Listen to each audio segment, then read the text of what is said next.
Nous allons reprendre, je ne sais pas si vous vous rappelez, de la série qu'on avait commencée l'année dernière sur les 7 églises, les 7 lettres aux 7 églises. Et là, ce matin, Dieu a mis sur mon cœur de prêcher sur l'église de Sardes, donc la continuité. Apocalypse chapitre 3, versets 1 à 6. Écrit à l'ange de l'église de Sardes. Voici ce que dit celui qui a les 7 esprits de Dieu et les 7 étoiles. Je connais tes œuvres, je sais que tu passes pour être vivant et tu es mort. C'est quand même une lourde sentence, là. Un constat violent de la part de Dieu. Sois vigilant et affermis le reste qui est près de mourir, car je n'ai pas trouvé tes œuvres parfaites devant mon Dieu. Rappelle-toi donc comment tu as reçu et entendu, et garde et repens-toi. Si tu ne veilles pas, je viendrai comme un voleur, et tu ne sauras pas à quelle heure je viendrai sur toi. Cependant, tu as à Sardes quelques hommes qui n'ont pas souillé leurs vêtements. Ils marcheront avec toi en vêtements blancs, parce qu'ils en sont dignes. Celui qui vaincra sera revêtu ainsi de vêtements blancs. Je n'effacerai point son nom du livre de vie, et je confesserai son nom devant mon Père et devant ses anges. Que celui qui a des oreilles entende ce que l'Esprit dit aux églises. Amen. Waouh! Ça secoue quand Dieu nous parle parfois, hein? On se dit, mais Seigneur, qu'est-ce qui se passe? Vous savez, on est dans une époque, excusez-moi l'expression, l'époque du mort-vivant. C'est-à-dire, qu'est-ce qui parle le jeune frère encore, hein? Toujours avec ses... Non, mais c'est vrai, je vous assure qu'il y a des films aujourd'hui qui sortent constamment sur les morts-vivants. Alors moi, avant de me convertir, j'étais fan de ces films-là. Il y avait de l'action, ça faisait un peu peur et tout, et j'étais à fond là-dedans. Et même, un jour, mon film préféré avant, ça s'appelait Blade. C'était un homme vampire. Il est tordu, ce pasteur. C'était avant, rassurez-vous. Mais je regardais ce film en boucle. Et il y avait une scène que j'aimais particulièrement. Bon, je ne vais pas vous la raconter, c'était glauque. Ce n'est pas le but de ce matin. Mais nous sommes dans une époque de mort-vivant. Et Jésus vient faire un constat sur une église. C'est une église qui paraît vivante, mais elle est morte. Je trouve que c'est violent le constat qui est fait par Jésus. Je ne sais pas si vous appréciez ce genre de constat. Si je venais vous dire, waouh, tu bouges, tu parles, c'est bien, mais t'es mort. Comment vous le prendriez? Et ce matin, c'est la question qu'on doit se poser quand Jésus nous parle. Est-ce que tu es un mort vivant ou est-ce que tu es bien vivant? C'est la question que j'aimerais ce matin tout au long de ce texte qu'on puisse garder à l'esprit. Sommes-nous des morts vivants ou sommes-nous bien vivants? Jésus va dire à cette église, vous donnez l'impression de vivre, mais vous n'avez plus la vie de l'esprit. Et ce matin, c'est cette question qu'on doit se poser. Avons-nous la vie de l'esprit en nous? Sommes-nous bien vivants? Ou alors faisons-nous juste du bruit? On raisonne, mais il ne se passe rien du tout. Sardes était une ville qui avait connu la gloire. Qui connaît un peu l'histoire de Sardes? Non, vous ne connaissez pas? Il y a un homme qui vivait à Sardes. Son nom est connu, on dit riche comme. Vous ne connaissez pas l'expression? Riche comme Crésus. Ah oui, ah là là. C'était une ville qui avait été bien riche et c'était la capitale d'une petite gouvernance là. Je crois que c'est lydien le nom. C'est une ville influente, célèbre pour ses textiles. C'est une ville qui avait réussi, une ville qui avait brillé dans son passé. Mais au moment où Jean écrit cette lettre qu'il reçoit de Jésus, en fait, Sardes n'est plus que l'ombre d'elle-même. Une gloire passée, mais à l'heure où elle vit, elle est en pleine décadence. C'est une ville qui est pauvre, qui est en train de devenir pauvre, et elle parle de ses heures passées, de sa gloire passée, mais à l'instant T, elle n'est plus rien. Elle est loin de la gloire qu'elle a pu vivre à l'époque. C'est une ville qui était sur les hauteurs et qui se croyait protégée et puissante. Et pourtant, à 2 reprises, elle a été prise. En 547 avant Jésus-Christ par Cyrus et en 214 avant Jésus-Christ par Antiochos. Bon, j'espère que je ne vais pas mâcher son nom. Il ne m'en voudra pas, il est mort. Voilà. Mais pourquoi cette ville est-elle tombée? C'est parce qu'elle s'est endormie, elle a cessé de veiller. L'histoire nous dit qu'elle se croyait tellement en sécurité que le jour où l'ennemi est venu, elle a pris la ville. Ce qui est marrant, c'est que cette ville n'a pas appris de ses erreurs parce qu'une deuxième fois, de la même façon, elle est tombée. Elle se croyait bien sur ses hauteurs, invincible, riche et puissante. Et puis une deuxième fois, un ennemi est venu et il a à nouveau frappé. Et de la même façon, c'est une ville qui ne s'y attendait pas. Elle se pensait forte et puis bien tranquille sur sa montagne, sur sa hauteur. Et l'ennemi est venu à 2 reprises prendre cette ville. Ce qui est triste dans ce texte, c'est que Jésus va dire, tu passes pour être vivant, mais tu es mort. Mes frères et mes sœurs, parfois dans nos villes, il y a les faux semblants. Sardes est une église de façade, une église de l'apparence, une église du paraître. Et combien nous pouvons voir aujourd'hui de grandes églises briller. La semaine dernière, on parlait, ou la semaine d'avant, avec certains pasteurs, et une église américaine qui, dans son, je ne vais pas donner le nom, ça ne sert à rien, mais qui a brillé, qui était là à l'initiative de tellement de choses, et au fur et à mesure des années, elle s'est dégradée. Elle s'est dégradée, cette église, jusqu'au moment où, en fait, il n'y avait plus que de la façade. Les gens à l'intérieur de cette église, en fait, ne vivaient plus rien. Mais il y avait de belles louanges. Il y avait de beaux chants, il y avait de belles prédications. Mais il manquait le principal. Il manquait la vie. Et un jour, quand l'église a été secouée, elle s'est effondrée. Comme un château de cartes. Mes frères et mes sœurs, veillons. Veillons à ne pas être une église de l'apparence. Veillons à ne pas être des chrétiens de l'apparence, avec de belles façades. On est là, on chante, on prie, on adresse de belles paroles au Seigneur. Mais là-dedans, il n'y a plus de vie. Là-dedans, nous sommes morts. Faisons attention, préservons-nous de ce genre de choses.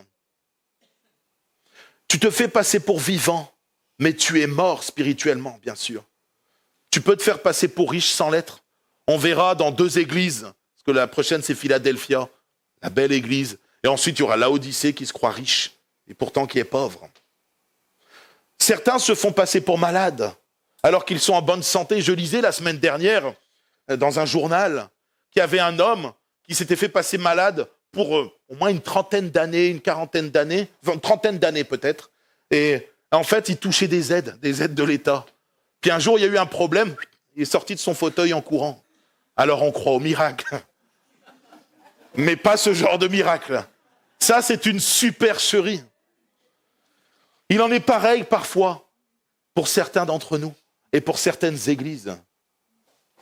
Ces églises qui ont vécu sur le passé, qui vivent sur le passé et qui se remémorent les heures de gloire.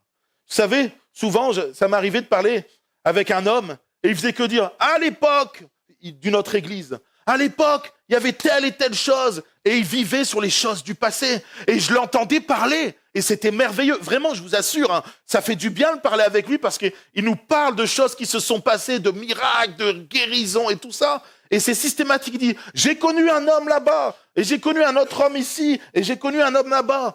Je dis, waouh, c'est super. Et quand on entend ces histoires, on se dit, waouh, il y a de la vie, etc. Mais pas une seule fois, j'ai entendu cet homme me dire, mais moi, j'ai vécu ça. Et cet homme parle des choses du passé comme si il y avait de la vie encore, mais est-ce que concrètement, au fond de lui, il est vivant lui aussi pour les choses du royaume de Dieu? Est-ce que la puissance du Saint-Esprit est là et à l'œuvre dans son cœur? Mes frères et mes sœurs, ne soyons pas de ceux qui parlent du passé et qui ne parlent plus du présent, qui ne parlent pas du présent parce que nous vivons rien. Nous devons vivre des choses avec Dieu. Alors chaque époque est différente. Il y a des époques où Dieu a fait tomber la pluie et on a vu la gloire de Dieu, on a vu des réveils et des choses merveilleuses. Et il y a des époques où Jésus dit, attention, on arrive dans des temps de ténèbres où bientôt nous ne pourrons plus travailler. Nous sommes entre ces 2 époques, l'époque où il y a eu des réveils merveilleux et une époque où ça devient de plus en plus difficile de travailler parce que nous sommes combattus. Le diable nous combat, la société nous combat, parce que l'Église dérange aujourd'hui et que les ténèbres sont en train de se répandre sur la terre. Mais mes frères et mes sœurs, je crois même que dans ces temps de ténèbres, nous pouvons voir la gloire de Dieu. Et je le crois, nous pouvons vivre la gloire de Dieu. Et je pense qu'aujourd'hui, chez nous, nous vivons la gloire de Dieu. Nous voyons des gens qui se convertissent. Il n'y a pas de plus grand miracle, et je le répète, que quelqu'un qui passe de la mort à la vie. C'est une résurrection spirituelle. C'est le plus grand de tous les miracles. Et nous voyons des gens venir au Seigneur. La semaine prochaine, je vous dirai à la fin dans les annonces, mais nous aurons l'occasion d'avoir des baptêmes. Donc nous voyons la gloire de Dieu dans notre Église. Nous avons vécu des guérisons, des délivrances, et c'est bien. Mes frères et mes sœurs, je ne veux pas parler seulement du passé. Je veux parler d'aujourd'hui et de demain, de ce que Dieu va faire encore et encore, parce qu'il est vivant. Je ne veux pas que nous soyons une église qui parlons seulement du passé. Et Dieu merci pour notre passé. Monsieur Musard a fait de grandes et belles choses. Et pas mal d'entre vous étiez là aussi. Et vous avez participé à la gloire de Dieu dans cette église et dans cette ville de Nice. Mais ce n'est pas fini. Je ne veux pas que nous soyons une église morte. Que quand Jésus vienne et nous dise « Oh, vous étiez morts. Vous passiez pour vivants. Il y avait de belles louanges. Il y avait un beau gosse qui prêchait la parole de Dieu. » Voilà, et qui avait plein d'énergie. Mais je veux pas que Jésus dise c'est juste de l'énergie du tape à l'œil. Je veux vraiment que le message soit le message de l'évangile, prêché par la puissance de l'esprit. Je veux que quand nous chantions poussés et animés par l'esprit. Quand nous prions par l'esprit. Nous ne devons pas avoir ce constat dramatique sur notre église. Vous êtes morts, même si vous passez pour vivants. Que chacun ce matin puisse s'examiner dans son cœur. Seigneur, est-ce que je suis réellement vivant? Est-ce que ma vie t'appartient réellement? Ou alors est-ce que je suis une façade? Je viens juste comme ça pour essayer de prendre la température. Je prie parce que c'est de routine de prier. Un chrétien doit prier. Je chante parce que c'est de routine de chanter. Un chrétien doit chanter. Ou alors est-ce que tu es embrasé par l'Esprit de Dieu? Est-ce que la vie de Dieu déborde en toi? Elle ne te remplit pas seulement, elle déborde. Mes frères et mes sœurs, nous ne devons pas faire partie de cette église de Sardes. Et je crois sincèrement que nous ne sommes pas Sardes, en tout cas dans la généralité. Ce que j'espère, c'est que nous ne vivons pas sur le passé. Vivons le présent avec Dieu. C'est un constat de Jésus violent. Et ce matin, ce que j'aimerais, c'est que chacun d'entre nous puisse s'examiner. Quel est l'état de mon cœur? Quelle est la soif et les désirs de mon cœur? Vous savez, je me suis posé cette question, et même ce matin encore, je priais, Seigneur, quel est l'état de mon cœur? Sonde mon cœur. Vous savez, parfois, on se voit bien aussi. Hein. Tu sais, souvent, on se dit, oh, je suis pas mal en fait. Hein. Tu regardes l'autre, tu fais, l'autre, il pagaille encore pas mal, et moi, je suis quand même assez calme, etc. Seigneur nous demande d'examiner nos cœurs, de regarder à nous-mêmes, pas à l'autre. Vous verrez, il y aura moins de tension avec les gens qui vous entourent si vous regardez à vous et pas aux autres. Ça, c'est une loi naturelle importante et spirituelle. Évite de regarder à l'œil de l'autre, enfin à la petite paille qui traîne dans l'œil de l'autre, et regarde plutôt le building qu'il y a dans le tien. Parce qu'il y en a, c'est plus une poutre, c'est un building. Seigneur, j'espère que... Enfin, le Seigneur a enlevé le building. Il ne reste plus qu'une poutre que je suis en train de travailler pour la transformer en paille. Je rigole, bien sûr, mais vous comprenez. Quel est l'état de notre cœur? Arrêtons de regarder les autres. Demandons au Seigneur comment on est devant lui. Seigneur, est-ce que je suis digne d'avoir ces vêtements blancs dont tu parles? Est-ce que, Seigneur, j'appartiens à ces chrétiens qui sont vivants, mais pas juste de façade, réellement vivants? Est-ce que les paroles que je donne autour de moi sont des paroles de vie qui apportent la vie? Ou alors est-ce que, comme dans certaines églises, parce que j'ai eu le cas, j'ai entendu tellement de témoignages qui me disaient j'ai dû changer d'église à un moment parce que je ne recevais rien. Et tous les dimanches, je ressortais de l'église et comme j'étais entré, j'espère de tout mon cœur que personne n'entre dans cette église et ne ressort comme il est entré. Sinon, on va se prier pour vous, se réunir et intercéder pour vous. Mais je sais que des vies sont transformées dimanche après dimanche à l'église. Je sais que des gens sont en train de grandir dans leur foi, et moi le premier. Vous savez, quand je reçois un message, je me dis pas, c'est pour les autres. Seigneur me parle à travers sa parole, et Seigneur, je reçois des choses et je grandis. C'est ça la présence de Dieu. Plus nous sommes plongés dans la présence de Dieu, et plus nous grandissons.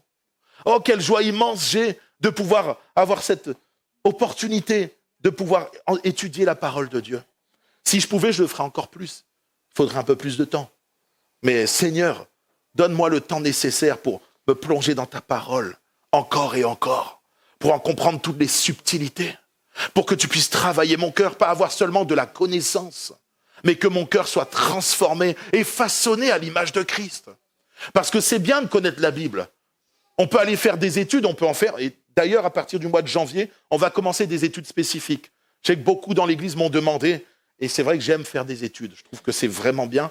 Et donc, on va en faire. Mais la connaissance, c'est bien. Mais il faut qu'elle produise quelque chose dans les cœurs. Connaître la Bible, c'est bien. La mettre en pratique, c'est mieux. Vous comprenez ? C'est important de se positionner, de dire, Seigneur, si peut-être en ce moment, je suis un peu comme mort, je suis là et dans ma vie personnelle, je sens qu'il manque de vie, il manque quelque chose, viens à mon secours. J'ai besoin de toi. Je veux être renouvelé, Seigneur. Vous savez, il ne faut pas qu'on ait seulement une réputation d'être une église qui ait de l'amour. Il faut qu'on soit connu pour nos actions d'amour envers cette ville, envers les uns et les autres. Ce que je disais au début dans cette réunion. Soyons connus parce que nous sommes en action, pas seulement dans la parole. Vous savez ce que dit Jacques ? C'est bien si ton frère vient et te dit « j'ai froid, j'ai faim, etc. » Tu lui dis « bon, je vais prier, va et repars. » Et que tu peux l'aider. Tu as commis là un péché. Ta foi, elle est morte. Mes frères et mes sœurs, la foi morte, c'est pas seulement de ne pas ressentir des choses dans son cœur, c'est aussi de ne pas agir pour le Seigneur. Il y a des choses que nous pouvons faire, et si nous ne le faisons pas, alors notre foi est rendue vaine et morte. Je crois profondément que notre Église doit être connue pour agir, et d'ailleurs c'est le cas. On a commencé à mettre plein de choses en place pour que, en tout cas la ville de Nice-Nord, nous connaisse pour être en action, pour aider les gens. Non pas des belles paroles, mais de l'action. Nous ne sommes pas morts, nous refusons d'être dans le paraître. Vous êtes d'accord avec moi pour l'instant ? Alléluia. Enfin, si quelqu'un me dit non, je préfère être mort. Ah, c'est ton choix, t'es libre à toi. Mais ça m'aurait surpris d'entendre ça. Nous sommes une église de vivants. Et je crois que l'église agit au milieu de nous. L'esprit agit au milieu de nous. Mais je pense qu'on peut le laisser agir encore plus.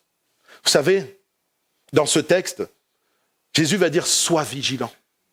Le problème, c'est que Sardes, cette ville, à un moment, tout allait bien. Vraiment, tout allait bien dans la ville, il y avait de l'argent, il y avait toutes sortes de choses. Et du coup, elle a fini par manquer de vigilance. Faisons attention. Quand notre Église va bien, et je pense qu'aujourd'hui, nous sommes dans un temps où l'Église va bien.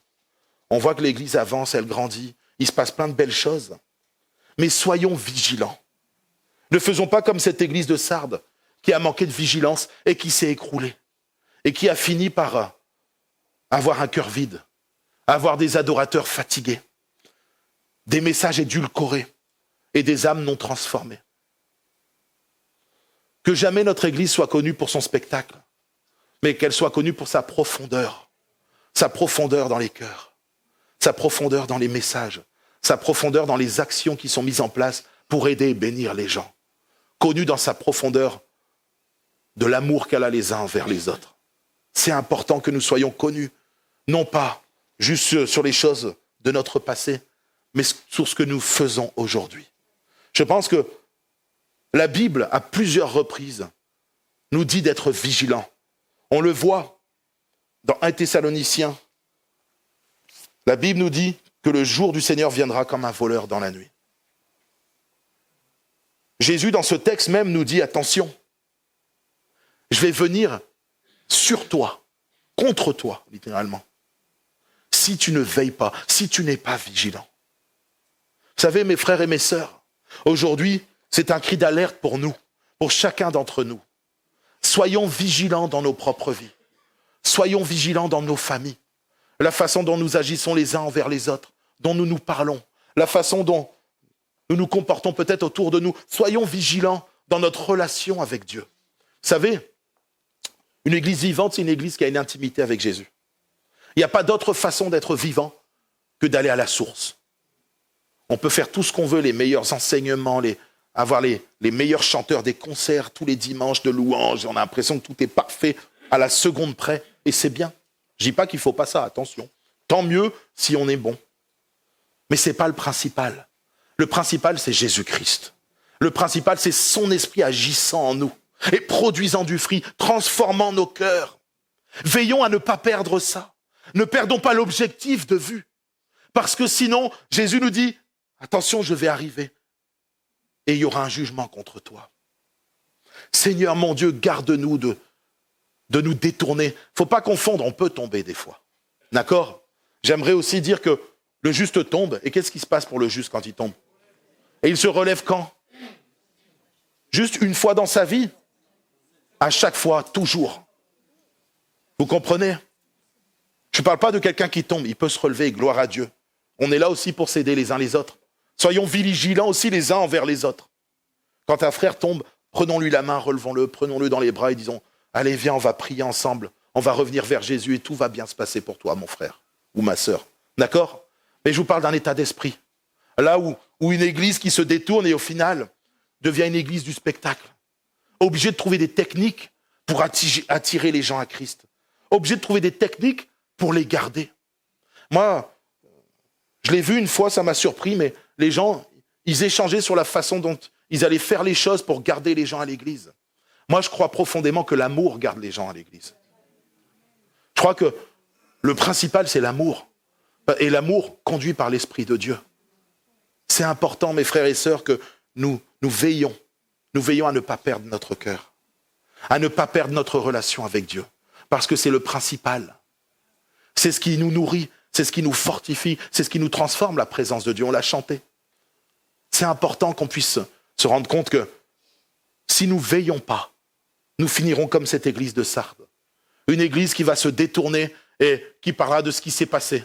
À un moment, on a fait des baptêmes, c'était super, vous vous rappelez? Il y a 2 ans, et il y a 3 ans, il y a 4 ans. Mais il ne se passera plus rien. Je ne veux pas vivre ça et je suis convaincu que vous non plus. Nous devons veiller à nos cœurs. Veille sur ton cœur plus que toute autre chose. Vous connaissez? Combien de fois Jésus va dire veillez et priez? L'esprit est plein de bonne volonté, mais la chair est faible. Combien de fois le Seigneur nous amène à veiller, à faire attention sur notre relation avec lui, mais aussi sur ce que nous faisons, la façon dont nous vivons. Si nous ne veillons pas, alors un jour, nous nous écroulerons. Ne pas veiller, c'est s'endormir. Ne pas veiller, c'est rentrer dans une routine, un sommeil spirituel. Et c'est ce qui s'est passé pour cette église. Et Jésus va leur dire, mais rappelle-toi comment tu as reçu et entendu. Garde et repens-toi. Jésus ramène Sardes à ses origines. Les origines, c'est la vérité que tu as reçue. Le message pur de l'évangile. La doctrine qui donne la vie. C'est pas autre chose. Si un jour, et je vous l'ai déjà dit, quand je suis arrivé, moi je suis comme ça, je suis assez direct en général. Je vous ai dit, si je commence à vous prêcher n'importe quoi, vous me mettez dehors. D'accord? Enfin, venez d'abord me reprendre et me dire, tu t'es trompé. Voilà. Mais si je refuse d'entendre, mais Seigneur, je ne dois pas rester. Que le Seigneur me préserve de commencer à dériver et à prêcher n'importe quoi. Moi, je dois veiller, moi le premier d'ailleurs. Je serai jugé plus sévèrement que vous. Je serai jugé plus sévèrement que Samir. Hein, mon frère? Des fois, je te donnerai bien ma place, comme ça, je serai un peu plus tranquille. Et c'est toi qui prendrais plus cher. Ça m'arrange quand c'est les autres qui prennent plus cher, mais en réalité, moi, mon rôle à moi, c'est de veiller pour ma propre personne et de veiller aussi pour vous. C'est important. Mais que le Seigneur m'empêche de dériver, de partir à droite et à gauche. Le problème, c'est pas la forme de l'Église. Vous savez, aujourd'hui, les gens s'attachent sur la forme. Si on met tel et tel... Je dis pas qu'il faut pas qu'il y ait de forme, attention. La forme est intéressante. On peut travailler à la forme, mais la forme ne change pas les vies. La forme n'attire pas forcément les gens, en tout cas pour les bonnes choses. Si tu mets la forme, tant mieux. Mais il faut que le fond soit là, costaud, solide. La parole de Dieu, le roc, notre fondation. Veillons à ce que nous ne nous détournions jamais de la fondation qui est la parole de Dieu. Parce que sinon, quand les tempêtes viendront, la fondation, enfin la maison s'écroulera. Rappelle-toi de ce que tu as reçu et entendu. Garde-le. Mes frères et mes sœurs, rappelez-vous le jour où vous avez rencontré le Seigneur. Rappelez-vous le message, la parole qui a été donnée. C'est ça. Faut pas se détourner des choses. C'est ça qui a changé votre vie. C'est le nom de Jésus, c'est sa parole. Ce n'est pas des subterfuges, des lumières dans tous les sens. Ce n'est pas un concert qui était là où les gens chantaient superbement bien. C'est l'Esprit de Dieu qui est venu vous convaincre de péché. Comment? À l'annonce de la parole de Dieu. Rappelez-vous qu'il n'y a que ça qui peut changer vos vies. Et rien d'autre. Le reste, c'est un plus. Je ne dis pas qu'il faut avoir des chanteurs mauvais. Je ne dis pas qu'il faut avoir de la mauvaise louange et que non. Merci Seigneur quand la louange est bonne. Merci Seigneur quand les choses sont bien et on glorifie Dieu, tant mieux. Mais c'est le fond. Et le fond, c'est la parole de Dieu. Cette parole immuable qui ne change pas. Et Jésus donne un avertissement à son Église. Rappelle-toi ce que tu as reçu et entendu. Garde-le. C'est la vérité et rien d'autre. Ne commence pas à te détourner de ces choses-là. Reste les yeux fixés sur Jésus-Christ. Reste les yeux fixés sur sa parole. Le reste, c'est autre chose. Il y a la parole de Dieu et il y a autre chose. Mes frères et mes sœurs, veillons à ce que nous entendons. Hier, je recevais un message de quelqu'un d'autre qui n'est pas dans notre église. Et elle a entendu une chose, elle écoutait un pasteur. Et puis ce pasteur, il sortait des choses vraiment bizarres. Et cette chrétienne, elle m'envoie un message. Elle me dit, est-ce que ça c'est biblique? Alors je lui réponds, non, c'est pas biblique.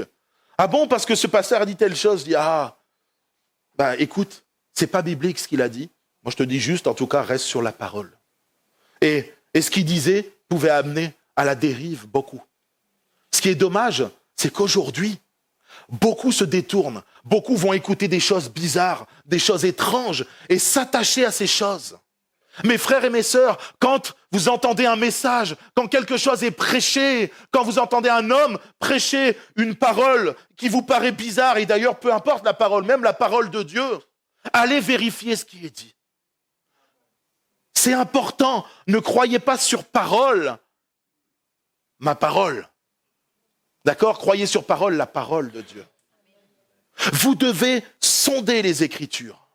Vous devez les éplucher, les décortiquer pour connaître la parole. Et le jour où vous entendrez un enseignement qui n'est pas digne de Christ, vous le serez. Vous serez alarmé. Et vous irez vérifier dans la parole et vous verrez. Vous saurez comment faire. Alors, garde ce que tu as reçu. C'est la vérité que tu as reçue. Garde-la précieusement. Et si jamais tu as accepté d'autres choses, des choses qui ne faisaient pas partie de ce que Dieu enseigne, de ce que Dieu veut pour ta vie, alors repens-toi.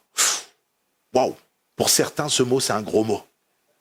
Vous savez, quelques années en arrière, on échangeait avec un frère en Christ, un pasteur, et il me disait, moi j'en ai marre de tous ceux qui prêchent sur la repentance, il faut arrêter avec la repentance.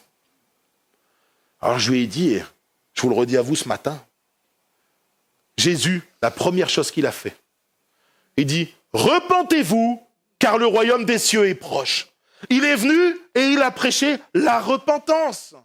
Et on peut voir Apocalypse, c'est le premier des livres de la Bible. Non, c'est le premier ou pas? Non, il est à quelle position? Et Jésus, il dit quoi là-dedans? Repentez-vous. Il n'y a pas de vie sans repentance. Écoutez-moi bien, sans repentance, tu ne peux pas dire « je suis vivant ». Tu es obligé de te repentir, de demander pardon pour tes péchés.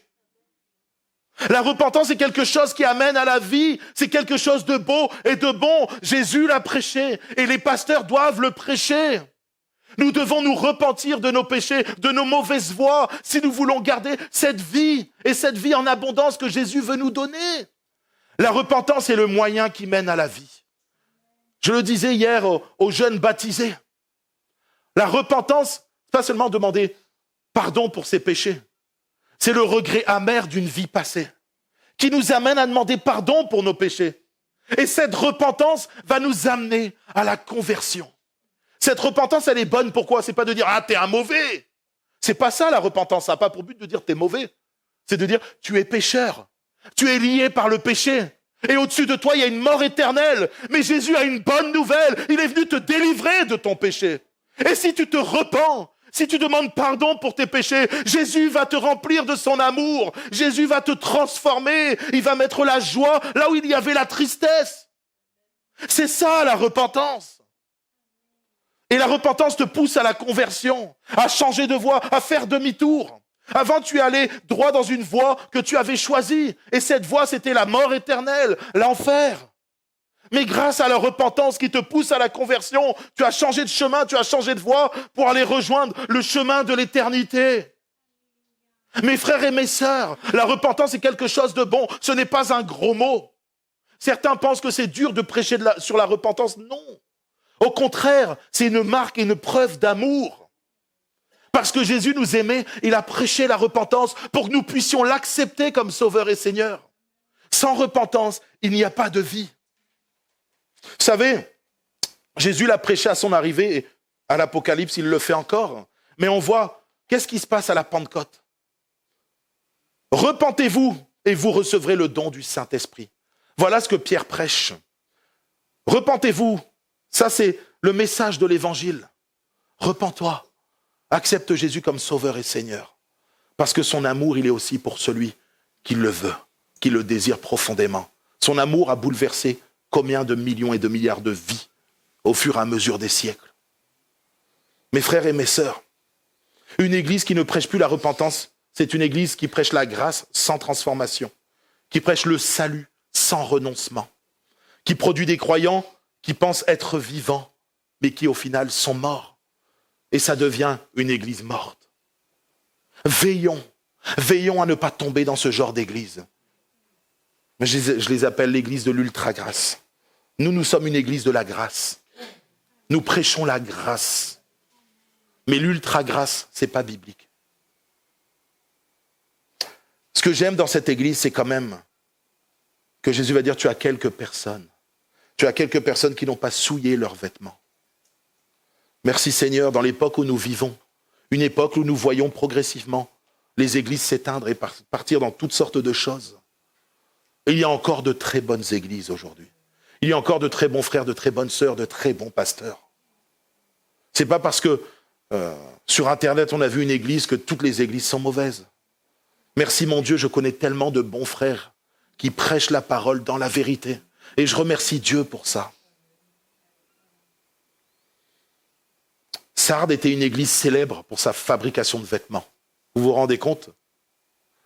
Mais ce vêtement blanc que Jésus est en train de dire, elle est incapable de le produire. C'est marrant quand même.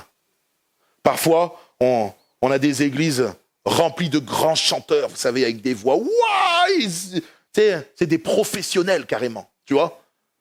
Et pourtant, ça ne produit pas ce que ça doit produire. Et parfois, je me rappelle, et je vais vous le dire, j'ai un pasteur, un jour, je l'entends chanter. Et il chantait faux. Waouh. Et c'est lui qui a dirigé le temps de louange. Et je vous assure, musicalement parlant, tes oreilles, elles saignent. D'accord?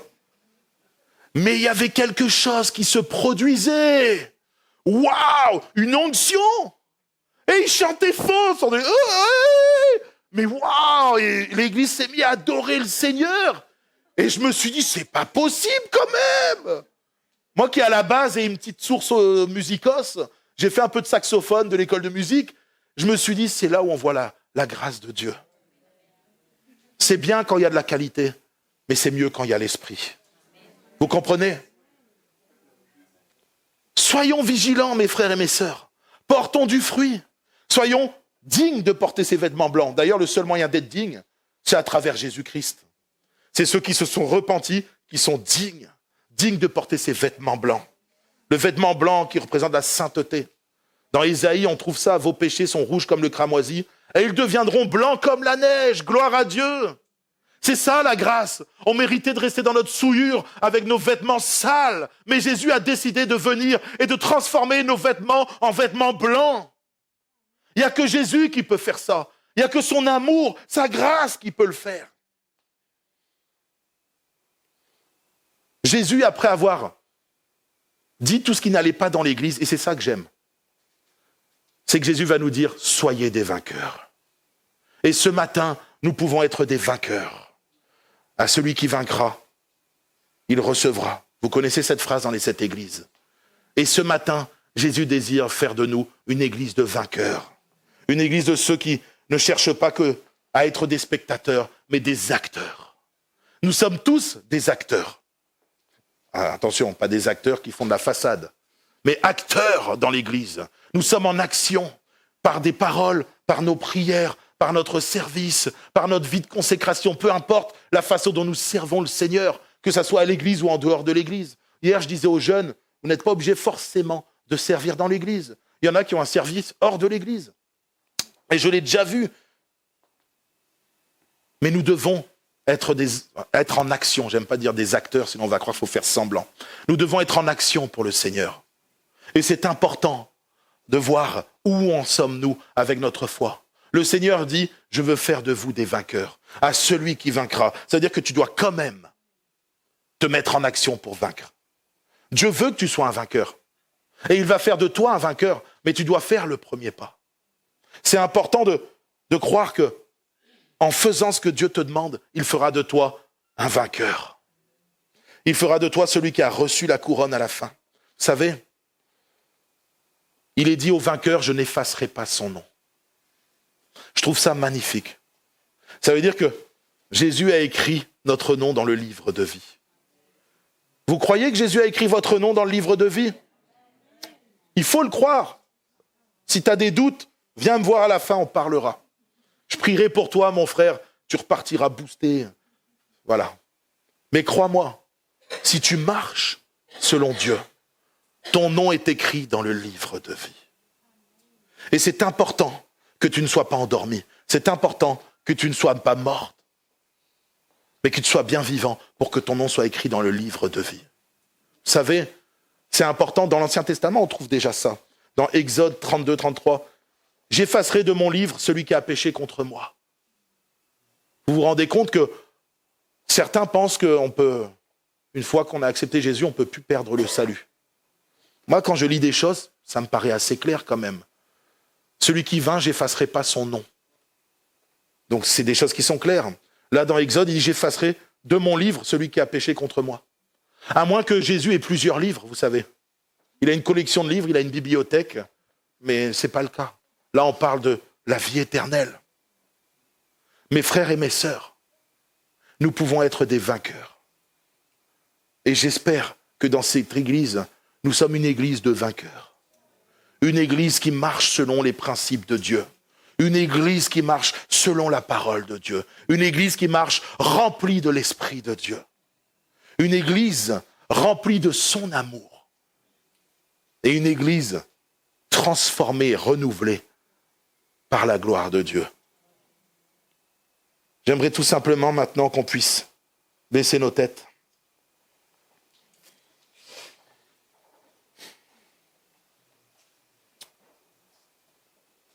Que ce matin, chacun puisse examiner son cœur devant Dieu. Ce n'est pas un message de jugement, bien au contraire. C'est un avertissement.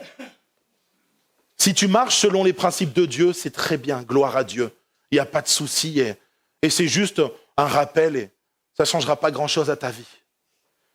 Mais si tu vois que parfois tu as l'impression d'être mort et pourtant tu viens à l'église, tu es comme dans un spectacle où tu chantes, tu pries, tu fais comme les autres, mais au final, tu n'es pas vivant. Alors ce message est un message d'amour où Jésus te dit, mon enfant, reviens à moi. Mon enfant, je veux te redonner la vie. Je veux à nouveau te renouveler parce que tu as besoin d'être totalement vivant. Seigneur veut que tu vives une vie remplie de son amour, une vie en abondance, une vie remplie de sa puissance. Mais pour ça, tu as besoin de faire le point avec ton Dieu. Alors tout simplement, je vais prier maintenant, c'est entre toi et Dieu. Je ne vais pas faire lever les gens ou faire lever la main, tu le sais. Et je sais que le Saint-Esprit, si c'est ton cas, est venu travailler ton cœur. Mais ce matin, si c'est ton cas, demande à Dieu de te rendre la vie. Demande à Dieu à nouveau de mettre cette vie en toi. Il peut le faire. Vous savez, Samson, la Bible nous dit que Samson, l'esprit s'était retiré de lui.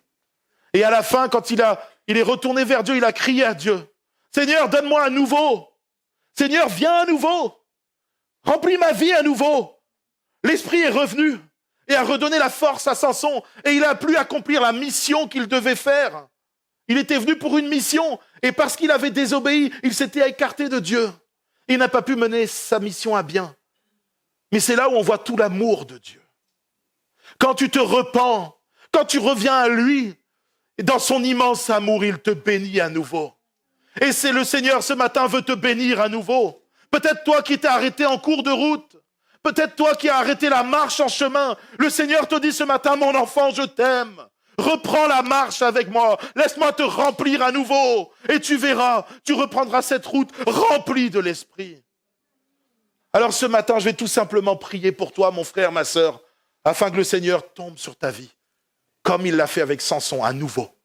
À nouveau, tu sois rempli, afin que tu puisses repartir. Seigneur mon Dieu, je te prie ce matin, pour mes frères et mes sœurs qui sont peut-être, Seigneur mon Dieu, dans ce cas-là, qui ont peut-être une façade. Ils sont là, ils souffrent parce qu'au fond, ils se sentent morts. Il n'y a plus la vie, il n'y a plus l'espoir. Seigneur mon Dieu, le doute a pris la place de l'espoir. Seigneur mon Dieu, la tristesse et toutes ces choses, l'angoisse. Viens et délivre mes frères et mes sœurs, Seigneur mon Dieu, de ces choses-là. Ramène-les à toi profondément, que la puissance du Saint-Esprit ce matin vienne brûler tout ce qui ne va pas en eux, afin, Seigneur mon Dieu, que tu puisses prendre toute la place. Oh Seigneur mon Dieu, que nous soyons une église vivante.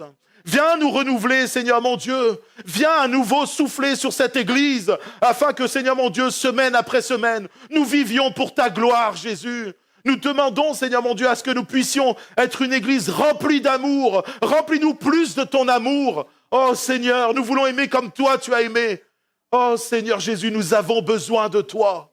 Alors ce matin, descends dans ce lieu et travaille nos cœurs. Oui, Seigneur Jésus, nous t'aimons.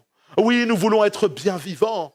Alors, Seigneur mon Dieu, que ta vie soit toujours, Seigneur mon Dieu, dans le cœur de chacun, afin que nous puissions être une église vivante et que tous ensemble, Seigneur mon Dieu, nous puissions te louer et t'adorer avec la vie de l'Esprit en nous. Amen.